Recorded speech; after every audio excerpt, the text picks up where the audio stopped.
Hai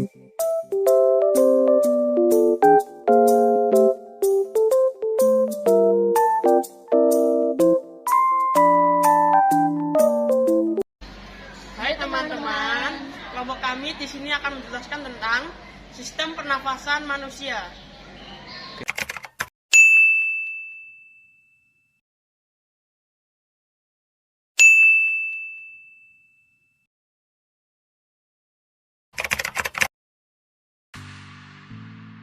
Perkenalkan, nama saya Prana Prasidya Wistarnaran, kelas 8A absen 27. Di sini saya akan menjelaskan tentang apa itu sistem pernapasan manusia. Sistem pernapasan pada manusia adalah sekumpulan organ terlibat dalam proses pertukaran oksigen dan karbon dioksida dalam darah. Seseorang dapat dikatakan memiliki laju pernapasan normal apabila ia bernapas sebanyak 12-20 kali per menit, secara istirahat dan berkelangsungan secara berkesinambungan. Selanjutnya teman saya akan menjelaskan tentang apa saja organ sistem pernapasan manusia.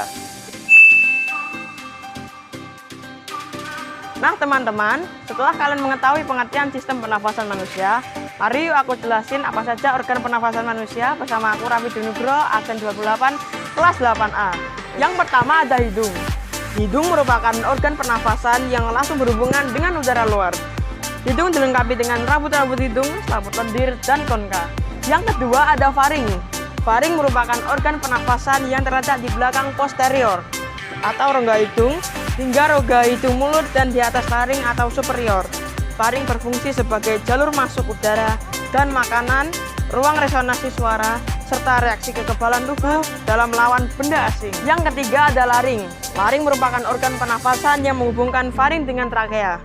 Di dalam laring ada epiglotis dan pita suara, berfungsi untuk menutupi laring sewaktu menelan dan meminum. Yang keempat ada trakea. Trakea adalah saluran yang menghubungkan laring dengan bronkus. Di trakea ada epithelium bersilia.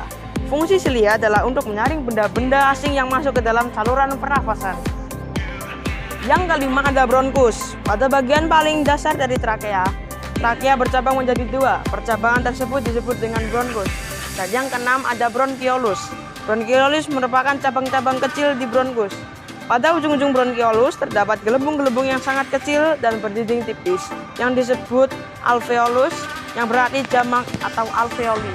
Yang ketujuh ada paru-paru. Paru-paru merupakan alat pernafasan utama. Paru-paru terbagi menjadi dua bagian, yaitu paru-paru kanan atau pulmodexter yang terdiri atas 3 lobus, dan paru-paru kiri yaitu pulmosimeter yang terdiri atas 2 lobus. Dan yang terakhir ada alveolus, bagian dari paru-paru yang mempunyai bentuk unik, mirip kantong kecil yang berkerumun seperti buah anggur.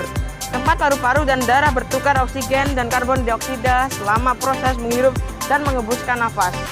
Nah, itu dia penjelasan organ sistem pernafasan dari aku. Selanjutnya teman saya akan menjelaskan tentang fun fact sistem pernafasan manusia.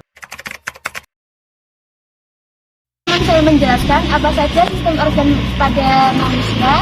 Selanjutnya saya, Rosa Dharma, akan menjelaskan 4 fun fact tentang sistem pernapasan pada manusia. Yang pertama ada sirkulasi sistem pernapasan dikenal mulai abad ke-13. Tahukah kamu, Ibnu Al-Nafis, seorang dokter asal Arab, menuliskan sirkulasi dalam sistem pernapasan pertama kali pada abad ke-13, persisnya pada tahun 1243. Dua, ada frekuensi bernapas manusia berbeda-beda. Berapa sih frekuensi bernapas manusia per menit? Ternyata jawabannya bisa berbeda-beda sesuai aktivitas fisik dan usia orang tersebut. Bayi baru lahir bernapas lebih banyak daripada orang dewasa, sekitar 40 kali per menit. Namun frekuensi ini bisa menurun hingga 20-40 kali per menit saat tidur.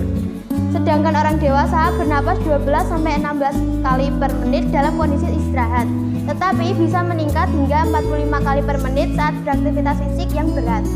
Yang ketiga, ada paru-paru, satu-satunya organ tubuh yang bisa mengapung.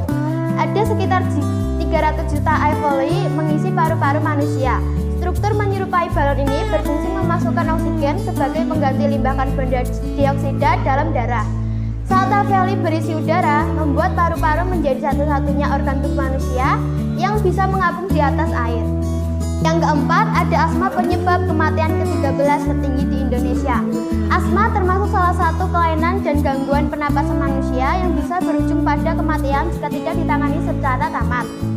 Data World Health Organization 2014 menyatakan penyebab kematian ke-13 tertinggi di Indonesia adalah asma.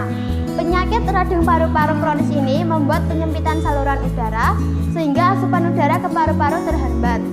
Pemicunya bisa beragam seperti paparan udara dingin, infeksi bakteri atau virus, hingga asap rokok dan debu.